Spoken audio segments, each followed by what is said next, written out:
সরিষা ফুলের চারিদিক হলুদ হয়ে গেছে আর দেখতে যাব না বিলে, তা কখনো হয়? তাই মেয়েকে নিয়ে বের হয়ে গেলাম সরিষার বিল দেখতে। এই তো মেয়ের বাবা মেয়েকে নিয়ে হাঁটাচ্ছে। মেয়ে আমাদের এখনো হাঁটা শেখেনি অবশ্য। আর হ্যাঁ, আমিও কিন্তু সাথে আছি, তবে ক্যামেরার পিছনে। যাই হোক, হাঁটতে হাঁটতে অনেক দূর চলে এসেছি। বিলটা আমাদের বাড়ি থেকে অনেক দূরে অবশ্য। এই তো আমার মেয়ে হাঁটতে পেয়ে খুব খুশি।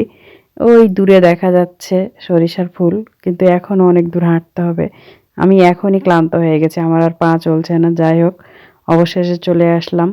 দূর থেকে সরিষার বিল যতটা হলুদ মনে হচ্ছিল, কাছে এসে দেখলাম অতটাও না, কারণ সবগুলো গাছে এখনো ফুল ফোটেনি।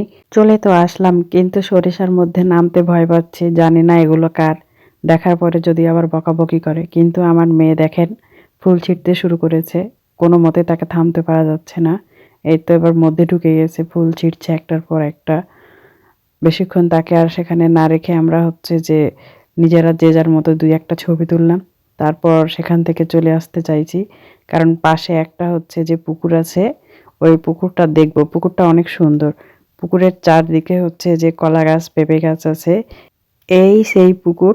দেখেন, এই ছোট্ট গাছে পেঁপে ধরেছে, বাহ খুব সুন্দর তো। এই পুকুরটা অনেক বড়, তাই আমি পুরো পুকুরটায় ক্যামেরায় নিতে পারছি না। যতটুকু নেওয়ার নিলাম, কারণ আমি অনেক ক্লান্ত, হাঁটতে পারছি না। তবে হ্যাঁ, যারা ভিডিওটা দেখলেন তাদের সকলকে ধন্যবাদ, এবং আপনারা কেউ যদি জায়গাটি চিনে থাকেন তাহলে কমেন্টে নাম জানান।